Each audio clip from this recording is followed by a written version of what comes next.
జై శ్రీకృష్ణ.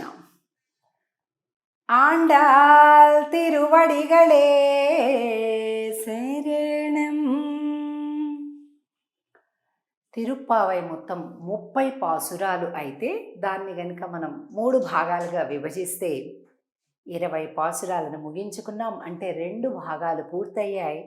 3వ భాగం చివరి భాగంలోకి ప్రవేశించాం. ఇప్పటి వరకు స్వామి కోసం వెళ్తున్నాం, అమ్మ కోసం వెళ్తున్నాం, అందరినీ మేలు కొలుపుతున్నాం, అందరినీ కలుపుకుంటున్నాం, ఇలా కనిపిస్తుంది. కానీ ఇప్పుడు అమ్మని స్వామిని ఇద్దరిని సేవించేశారు. ఇప్పుడు బయటికి రమ్మని మేలు కొలుపులు కొలుపుతున్నారు. అంటే ఆ ఇంట్లో ఉన్నారు, వీళ్ళని బయటికి రమ్మని ఆహ్వానిస్తున్నారు. 21వ పాశ్రంలో అద్భుతమైనటువంటి పాడి సంపదని చెప్తుంది.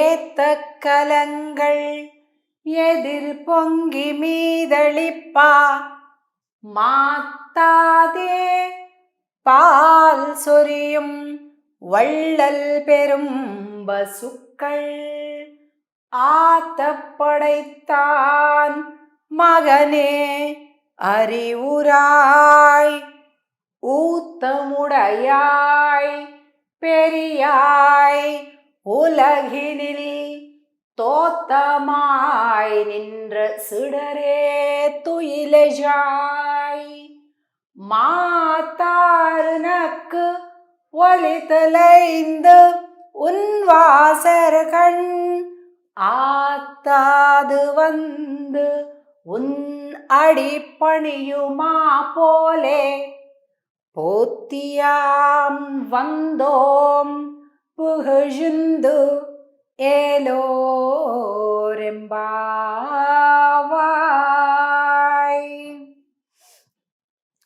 ఈ పాశంలో గొప్ప పశు సంపద ఎలా ఉందట అంటే, ఈ ఆవుల పొదుగుల కింద ఈ కుండలు పెట్టడమే ఆలస్యం. అసలు కుండ ఎప్పుడు తెస్తున్నారు, ఆ కింద పెడుతున్నారా గోపమ్మ, ఇప్పుడు ఇచ్చేద్దాం పాలు అనుకుంటున్నాయంట ఆవులు. అలాగంట కుండల నిండా కూడా పాలు స్రవిస్తూ ఉన్నాయంట. ఎలా స్రవిస్తున్నాయి?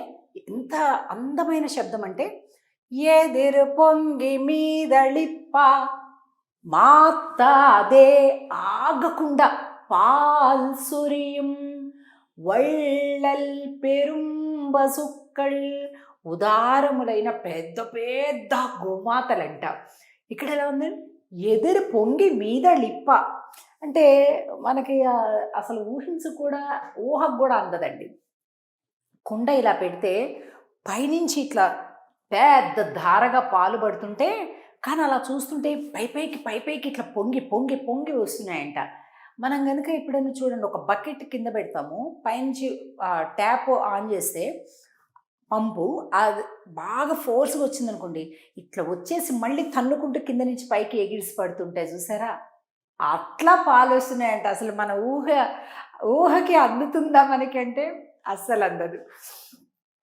కాబట్టి ఆతపడైతాన్ మగనే அறிவுராய், ఆతపడైతాన్ మగనే అంటే అలాంటి ఉదారములైన గోవులు కలిగినటువంటి, అనేకమైన గోవులు కలిగినటువంటి నందగోపుడి కుమారుడా అని కృష్ణుడిని లేపుతున్నారు.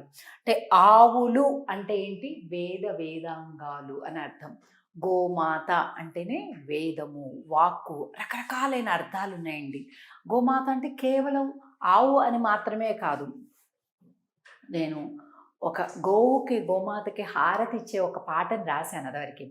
అందులో ఉంటుందన్నమాట, గోవన పృథివీ వృషభం గోవన సూర్యుడు వాణి గోవన ఇంద్రియ సుఖము గోవన సకల దేవతామూర్తి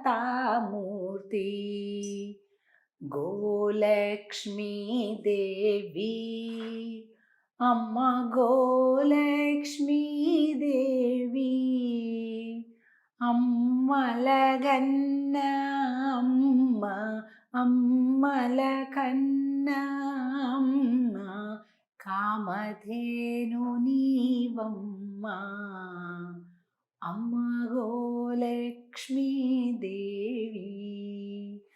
గోవు గోవు అంటే వాక్కు, గోవు అంటే వేదం, గోవు అంటే సూర్యుడు, గోవు అంటే ఇంద్రియ సుఖము, గోవు అంటే భూమాత, గోవు అంటే సకల దేవతల యొక్క ప్రతిస్వరూపము. ఇన్ని రకాలైన అర్థాలు ఉన్నాయన్నమాట. కాబట్టి ఇలాంటి గోవులు వేల లక్షల కొద్దీ ఉన్నాయంట నందగోపుడి దగ్గర. అంత సంపద కలిగినటువంటి వాని యొక్క కుమారుడా అని శ్రీకృష్ణుని మేలుకొలుపుతున్నారు. అలాగే పాలు అని ఎప్పుడైతే అంటామో, పాలు అంటే ఏంటి? ఆచార్యుల యొక్క ఉపదేశాలు. మనం వేదాంగాల నుంచి ఇప్పుడు ఉత్త గోమాత ఉంటే మనకి ఎలా పాలు చేరుతాయండి? పాలు ఉండాలి. ఆ పాలు అంటే ఏంటి? ఆచార్యుల యొక్క ఉపదేశాలు అన్నమాట.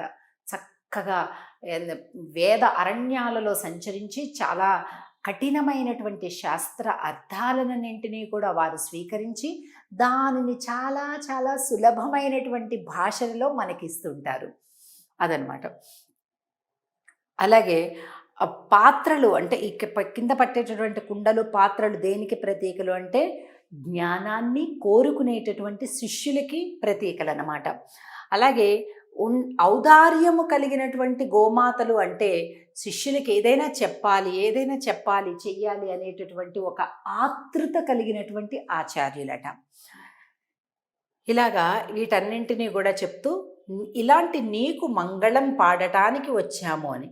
ఇక్కడ ఏదైతే ఉందో ఉదారము కల పెద్ద ఆవులు, కుండలు, పాత్రలు ఏమిటి ఇదంతా అనేటటువంటి దానికి మళ్ళా తిరిగి క్లుప్తంగా చక్కగా చెప్పాము. అలాగే సుడరే తుయిలలు ఉనక్కు ఒలి తొలైందున్వాసరగన్ ఆత్తాదు వందు ఉన్నడు పనియు మాపోలే. ఇక్కడ చూడండి, ఉదారములైనటువంటి గోమాతల నుంచి పాలని అనేకాలుగా తీసుకుంటూ ఉన్నటువంటి ఈ గోపికలందరూ కూడా ఆత్తాదు ఉన్నడు పనియు మాపోలే అంటున్నారు. అంటే ఏంటి? నీ యొక్క గుణములకు, నీ యొక్క వైభవానికి, నీ యొక్క ప్రేమకు, నీ యొక్క సౌందర్యానికి, నీ యొక్క సర్వజ్ఞత్వానికి మేము ఆగలేకపోతున్నాము. ఎలాగైతే ఒక బాణం తగిలిపోతే గిలగిలగిల రెపరెపరెపరెపలాడుతూ వచ్చేసి టప్మని పడిపోతారో, మా హృదయాలు కూడా దేనికి పడిపోయాయి? నీ యొక్క సౌందర్యానికి పడిపోయాయి, నీ యొక్క గుణాలకు పడిపోయాయి. మాకు ఇంకేది వద్దు, నువ్వు మాత్రమే కావాలి అని అంటూ స్వామి యొక్క గుణ వైభవాన్ని చెప్తున్నారనమాట ఈ పాశురంలో. ఇంకా ఈ చివరి లైన్లో చూస్తే చూడండి, తోత్తమాయ్ నిండ్రు సుడరే తుయిలజ. సుడరే అంటే గొప్ప జ్యోతి స్వరూపుడా అని అర్థం అనమాట. తుయిలజాయ్, నిన్ను మేలుకొలుపులు పాడటానికి వచ్చామయ్యా అని అంటున్నారు ఈ పాశురంలో. ఇక దీని తర్వాత వచ్చేటటువంటి 22వ పాశురంలో అభిమానం అనేటటువంటిది పూర్తిగా లేదు మాకు. అంటే అహంకారము, మమకారము, అభిమానము అన్నీ వదిలి నీ పాదాలను శరణు కోరడానికి వచ్చాము అని కోరుతున్నారు 22వ పాశురంలో. దాన్ని చూద్దాం. ఆండాళ్ తిరువడిగలే శరణం. జై శ్రీకృష్ణ.